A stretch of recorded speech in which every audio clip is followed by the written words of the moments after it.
Good morning guys, welcome to our vlog again. Bali, mag-perform po tayo ng valve adjustment ng Caterpillar engine. C6.6 po yung kanyang engine.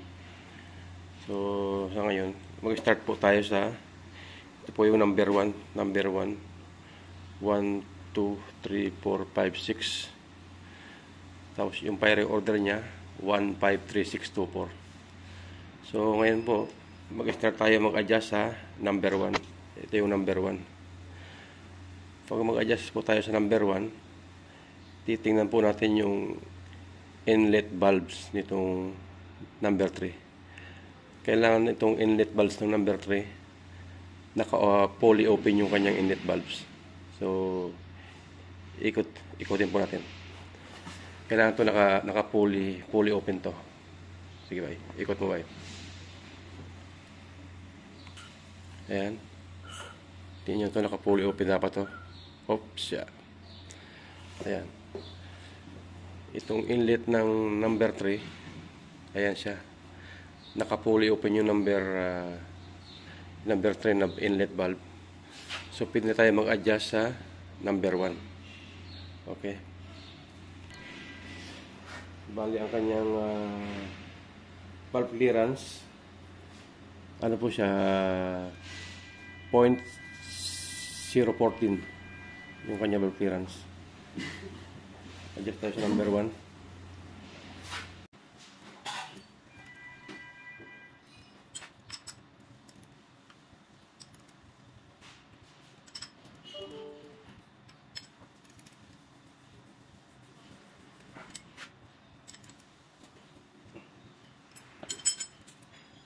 Exhaust niya lang din, 0.14 inches.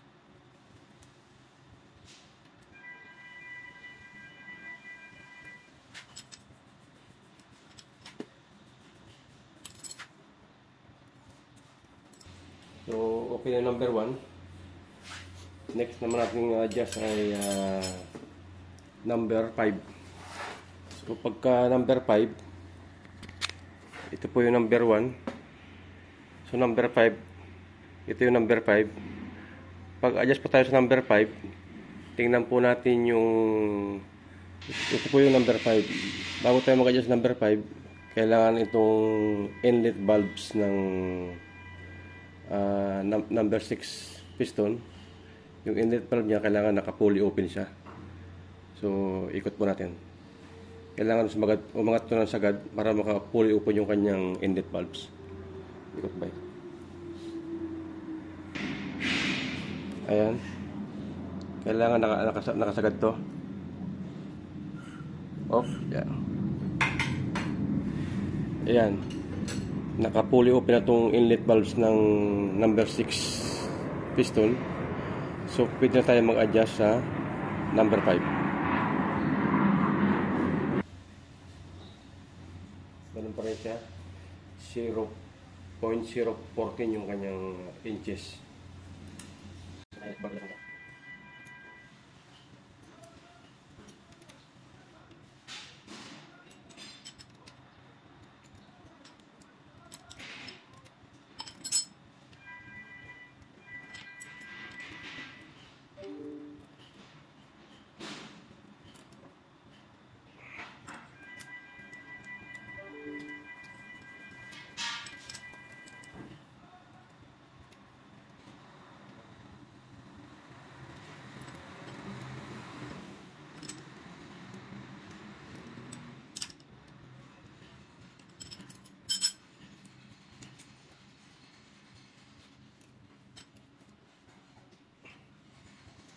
So, okay na yung number 5.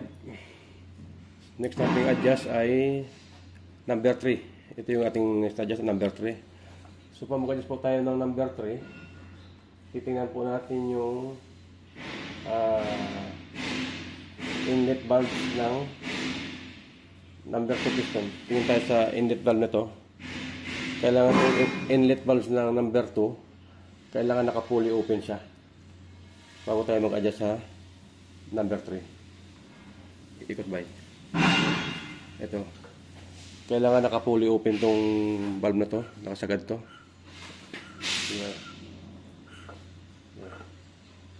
Sige. Ikot pa.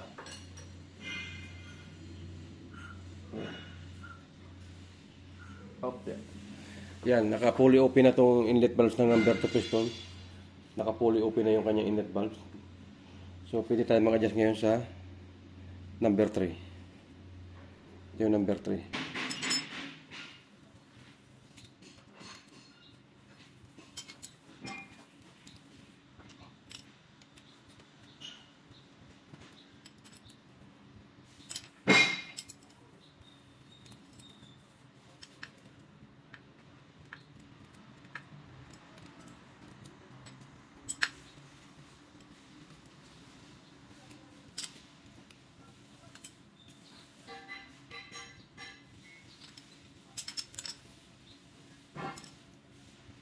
Okay, itong number 3. Next natin adjust is 153, number 6. Ito natin adjust number 6. Pag mag-adjust tayo sa number 6, tingnan natin yung number 4 na inlet valves. Kailangan itong number 4 na inlet valves mag-fully open siya. Naka-fully open itong inlet valves. Tapos, pagkatapos nun, mag-adjust tayo sa number 6. Iikot ba? Tingnan tayo dito. Kailangan naka-fully open siya. Yung valve na. Ayan. Sasagad ito pataas. Sige pa. Ikot pa. Sige pa. Sige pa. Pa. Pa. Okay. Ayan. Naka-fully open na itong inlet valves ng number 4. Naka-fully open na siya. So, adjust tayo ngayon sa number 6.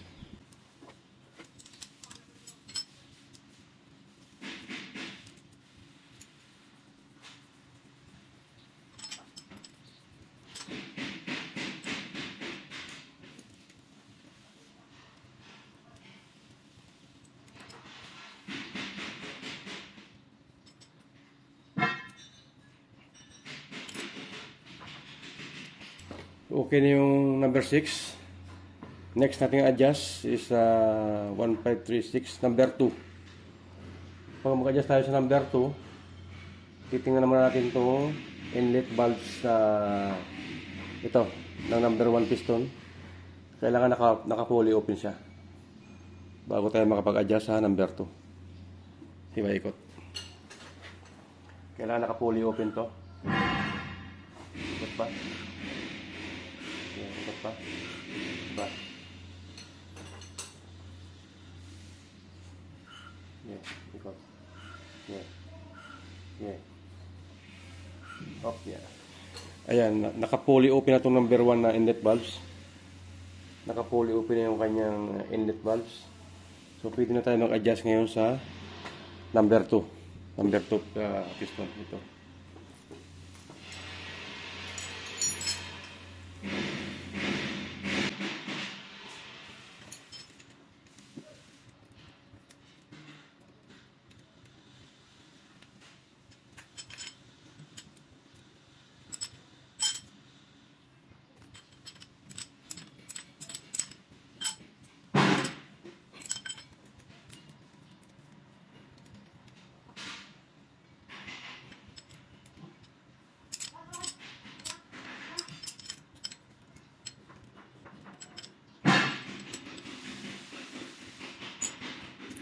Okay, yung number 2. Next natin adjust is number 4.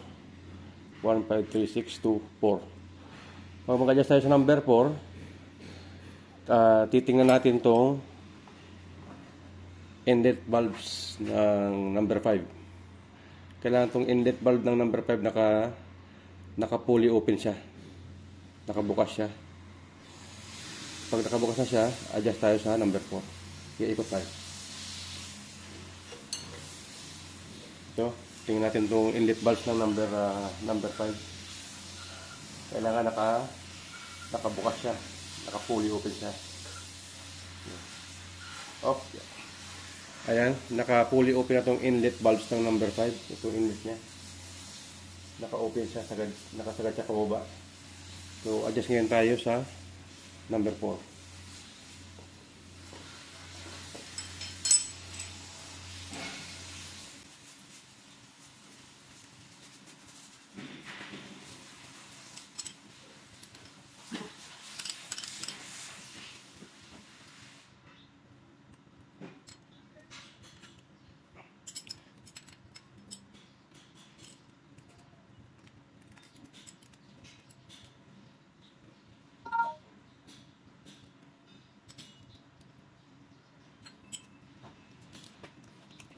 So, okay na guys. Okay na yung valve adjustment niya. 153,624. So, tapos na yung kanyang adjustment. 0.014 yung kanyang valve clearance. So, yun lang guys. Thank you for watching. Please subscribe po and share our video.